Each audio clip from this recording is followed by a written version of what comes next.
Mon dieu, c'est une totale masterclass que nous a offert ce final, mais également toute la saison 2 de Loki en elle-même. Une première saison qui était déjà au top il y a 2 ans, et ici on reste clairement dans cette continuité fabuleuse et originale. Bref, on est reparti après tant de mois sans vidéo analyse, en plongeant dans l'univers complexe de la saison 2 de Loki. Un récit riche en rebondissements et en développement fascinant. Tellement qu'il y a beaucoup, mais genre vraiment beaucoup de choses à dire et à imaginer. Tellement encore une fois qu'une seule vidéo ne suffira pas. Et pour cette première, il m'est difficile de savoir par où commencer. Bref, on parle du final de la série, de celui qui demeure et ses variants, ou encore de différentes timelines. Bref, installez-vous bien, mettez un casque ou des écouteurs, le héros super player est là pour tout vous expliquer. Bon visionnage.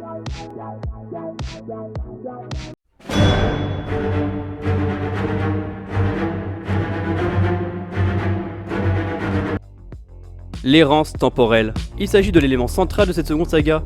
Un glissement dans le temps qui peut être perçu à première vue comme une malédiction, mais qui se trouve être en réalité la clé de cette seconde saison. En effet, après avoir échoué lors de l'épisode 4, le nouveau pouvoir de Loki devient l'élément réparateur pour avoir le droit à une seconde chance. Une seconde chance de plus qui se trouve être illimitée, permettant à Loki de voyager librement entre le passé, le présent et le futur. Le tout dans le but d'avoir tous les éléments et les connaissances dans les temps, afin de réparer le cœur temporel en surcharge, pour ainsi éviter l'explosion de ce dernier et la fin des temps.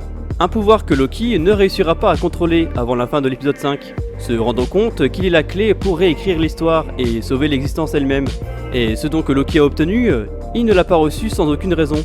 En effet, on apprend d'après les explications qu'on nous fournit lors du début de la série que l'errance temporelle, dont est victime notre Loki, est due au final de la saison 1, où Sylvie l'envoie à travers un portail du pas de celui qui demeure, dans un TVA qui n'a pas encore connu Loki. Une version passée de ce même et unique TVA. Car oui, bien que l'on aurait pu supposer l'existence de plusieurs types de TVA à travers le multivers, la série démontre le contraire dès le premier épisode, de par la fissure sur le sol que crée Loki en intervenant dans le passé, et qui révèle qu'elle persiste également dans le présent lorsqu'il revient grâce à son errance temporelle. Une errance dont il arrivera à se débarrasser dès le final du premier épisode, après son passage dans le futur de l'épisode 4 du TVA, après notamment s'être fait brouiller par lui-même pour se séparer de son mauvais sort. Bref, encore une fois, accrochez-vous bien, ce n'est que le début des explications complexes, où je requiers toute votre attention, après bien évidemment avoir vu l'intégralité de cette saison, mais aussi d'avoir le final de la première en tête. Mais ça normalement, c'est bon, sinon vous ne serez pas aussi avancé dans la vidéo. Bref, si vous avez tous les éléments en tête, c'est parfait, car on va directement passer aux choses sérieuses et rentrer dans le vif du sujet. Bien. Suite au fiasco de l'épisode 4 et à la mort de tout le monde, on nous révèle que Loki possède toujours son errance temporelle, alors qu'il s'en était pourtant débarrassé lors du premier épisode, comme on a dit. Mais en réalité, cela n'était que temporaire, entre le moment où il visite le TVA du futur, et où il s'autobrouille dans le présent de ce même TVA qui était dans l'épisode 1, son futur. Ainsi son châtiment a ressurgi une fois la boucle bouclée, et au bon moment, lui permettant de se balader dans le flux temporel pour apprendre à contrôler son errance, et revenir au point de départ pour une nouvelle tentative. Ah là là, j'espère n'avoir perdu personne. Maintenant qu'on en a synthétisé les 5 premiers épisodes, il est temps de parler de ce final, riche en révélations et en péripéties. Obi révèle à Loki suite à la mort de Victor Timely qu'ils ont été trop lents, ce qui a augmenté les radiations et a rendu l'accès jusqu'au cœur impossible. Loki va leur faire de multiples voire centaines de va-et-vient entre le présent et le passé afin de réessayer en essayant toujours d'être plus rapide que les fois précédentes, car les échecs se multiplient en raison de multiples défauts ou erreurs. Parfois le casque n'est pas bien accroché, d'autres fois c'est le multiplicateur qui tombe de la passerelle, etc., etc. Bref, il y a toujours un imprévu et il faut tout recommencer. Pour pallier à ça, Loki voudrait alors faire toutes les actions lui-même, à l'exception de la passerelle, car si Loki meurt, il n'y a plus de nouvelles tentatives. Son choix de prendre le contrôle de tout est pour qu'il perde le moins de temps possible, et demande à Obi combien de temps il lui faudrait pour apprendre toutes les connaissances du TVA. Ce à quoi Obi et Victor lui répondent des centaines d'années, voire des siècles. Loki s'exécute et va passer des siècles à apprendre les méthodes, outils, technologies et connaissances du TVA, devenant aussi brillant que Obi et Victor réunis. Et les efforts de Loki finissent par payer. Victor réussit à traverser la passerelle, à mettre et à configurer le multiplicateur, et il réussit même à revenir sain et sauf dans le TVA. Mais pourtant, cela sera sans conséquence sur l'état de santé du cœur. En effet, ils ont réussi à augmenter la taille des anneaux, mais ça ne sera jamais suffisant, car de nouvelles branches arriveront toujours plus vite et plus nombreuses. En somme, élargir le cœur et pallier au problème de l'arrivée de nouvelles branches est juste impossible. C'est comme essayer de diviser par 0, rétorque d'ailleurs Victor. Suite à cette nouvelle, Loki n'a pas d'autre choix que de remonter le temps, jusqu'à l'élément déclencheur de tout ce chaos, le final de la saison 1, à savoir l'échange entre lui, Sylvie et celui qui demeure dans la citadelle des Kang. Loki essaiera à nouveau plusieurs fois de raisonner Sylvie quant au fait de ne pas tuer celui qui demeure. Mais en vain, quoi qu'il puisse dire ou faire, elle finira toujours par atteindre son but. Puis, au bout d'une énième tentative, Loki demande à celui qui demeure pourquoi il ne fait jamais rien pour se défendre. Et là, c'est la grosse surprise générale de la saison. La révélation que personne ne s'attendait, même si tous les éléments poussaient vers cette direction, tout au long des épisodes. Celui qui demeure demande donc à Loki combien de fois il a vécu ça, juste après avoir figé Sylvie dans le temps. Il en était donc capable de l'arrêter. Il est même capable de figer le temps à ce qu'on voit, mais ça ce n'est pas très surprenant. Et oui, celui qui demeure avait tout prévu, c'est fou, c'est juste fou. Il avait tout planifié dans les moindres détails, rien qui ne se déroulait n'est dû au hasard. Il avait pavé la route de chacun et chacune pour assurer son retour après sa mort. Peu importe ce qui se passe, il avait fait en sorte que Loki puisse remonter jusqu'à ce moment précis de l'histoire.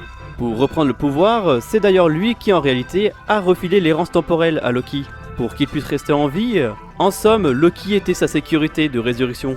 A noter qu'à chaque mort face à Sylvie, il répétait sans cesse son fameux « See you soon », autrement dit « à bientôt », en référence au fait non pas que nous verrons bientôt les variants de celui qui demeure, mais plutôt au fait qu'il reviendra d'entre les morts quoi qu'il arrive. D'ailleurs, on parlait tout à l'heure qu'il y avait différents éléments qui montraient que quelqu'un agissait dans l'ombre tout au long de la série, et c'était bel et bien celui qui demeure, lui qui s'est servi de Loki pour atteindre son but en facilitant et en forçant les choses à arriver. Et oui, celui qui demeure n'est pas si différent de ses pairs. Même avec un discours plutôt altruiste, il reste identique à ses confrères, avec toujours ce même objectif, régner seul sur le multivers entier. Je précise bien seul, car si on a bien appris quelque chose sur ces Kang, c'est que la possibilité d'avoir des partenaires est inconcevable. C'est d'ailleurs pour cela qu'ils finiront toujours par se faire la guerre, même s'ils ont l'air d'être unis pour le moment. Bref, revenons au fait que celui qui demeure a pavé cette route en particulier pour Loki. En effet, de nombreuses séquences le prouvent, comme par exemple le manuel du TVA laissé traîner sur le bureau, lorsque Loki visite la version mort du TVA. Et sans ce manuel, rien de tout ça n'aurait été possible, car la suite on la connaît, Obi réussit à concevoir un pad temporel qui permettra tout le déroulement exact que celui qui demeure souhaitait. Ça va même plus loin, souvenez-vous, lors de la fin de la première saison, celui qui demeure donne des directives précises à Miss Minute qui cette dernière les transmettra à Ravonna, jouant une étape majeure quant au retour de celui qui demeure. En effet, Ravonna doit déposer au 19e siècle un manuel du TVA pour que le jeune Victor Timely, l'un des variants de Kang, puisse devenir un nouveau celui qui demeure pour débloquer les portes de sécurité du TVA et continuer son plan. En somme, celui qui demeure a manipulé tout le monde, que ce soit Loki, Ravonna, Sylvie ou même Victor. Ce ne sont que des marionnettes. D'ailleurs, le fait que Victor Timely erre au 19e siècle est problématique, car en effet, celui qui demeure nous a appris que lui et ses variants naissent au 31e siècle. Alors, comment se fait-il que Victor vive au 19e encore une fois? Et encore une fois, c'est celui qui demeure qui a tout prévu. Donner un manuel du TVA à n'importe quel Kang, c'est s'exposer au risque qu'il prenne le pouvoir. Et ça, il n'en est pas question pour celui qui demeure. Il a donc manipulé le temps pour qu'un de ses variants soit présent dans cette vieille époque précise, afin qu'il ait les idées mais pas les moyens. En somme, un variant de Kang au 19e siècle, c'est comme un Loki dans le TVA. Il ne peut pas utiliser ses pouvoirs ni montrer son vrai potentiel. Il ne pourra jamais devenir une menace pour celui qui demeure. Il n'aura pas les technologies nécessaires ni les connaissances suffisantes pour concrétiser ses idées. Voilà donc la raison de sa présence à ce moment de l'histoire.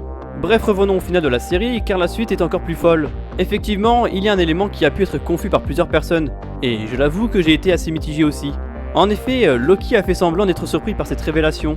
Ce n'était effectivement pas leur première discussion, il avait déjà eu un échange avec celui qui demeure. Le dieu de la malice était de retour, et nous téléspectateurs, on s'est fait avoir par les deux personnages. Et pour confirmer que ce n'était pas effectivement leur première discussion, Loki fige lui-même Sylvie dans le temps, afin de prouver ses propos. Mais c'est un troisième retournement de situation qui surgit alors. Loki explique la raison de son échec avec le cœur temporel, mais celui qui demeure révèle que le cœur fonctionne très bien, et surtout qu'il a fait ce pourquoi il a été conçu, à l'initiale. Et oui, en réalité, le cœur explose mais supprime uniquement les branches qui ne devraient pas exister.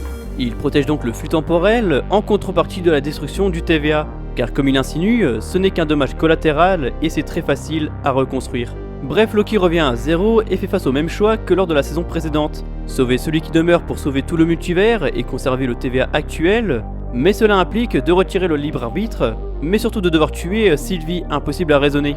Ou alors, second choix, laisser ces dernières le tuer et revenir ainsi à la case départ, condamnant tout le multivers, et c'est là que Loki va comprendre à l'aide des discours de Sylvie et Mobius, les deux personnes qui lui sont le plus chères, que si l'équation finit toujours par le même résultat, quoi qu'il fasse, pourquoi alors ne pas changer directement l'équation? C'est là que Loki va comprendre que c'est à lui de sauver le multivers, en détruisant notamment le cœur temporel et en prenant la place de celui qui demeure, mais d'une toute autre façon. Et oui, celui qui demeure avait beau avoir tout vu, tout exploré, il n'avait pas pensé à cela, et ne reverra donc finalement jamais le jour. Suite à ce final, Loki siège donc désormais seul et occupe le trône le plus important de l'univers. Et c'est assez ironique quand on pense à la nature de Loki, lui qui a toujours voulu siéger au sommet mais qui était destiné à perdre continuellement. On peut même dire que l'arc de Loki est fini et termine sur une bonne note.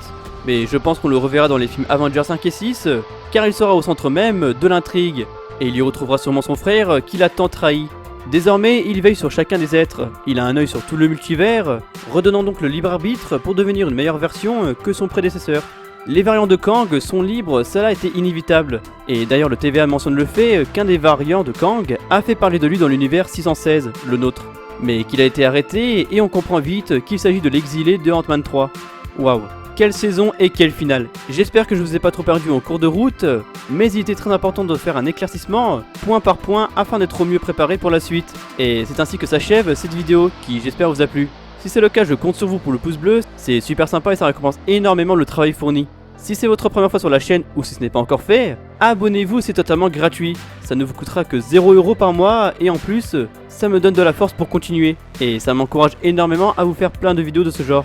Et si ça se trouve, un variant de vous-même est déjà membre de la chaîne. Je dis ça, peut-être que c'est un signe. Bref, bien évidemment, l'espace commentaire est là pour me dire ce que vous avez pensé de tout cela, mais aussi pour partager votre propre avis, théories, remarques, idées, ou pour tout simplement débattre autour d'un sujet. Bref, une agréable journée ou soirée, quant à moi je vous dis à bientôt pour de nouvelles vidéos. C'était Superplayer, le nouveau héros de Marvel, portez-vous bien, prenez soin de vous. Ciao tout le monde!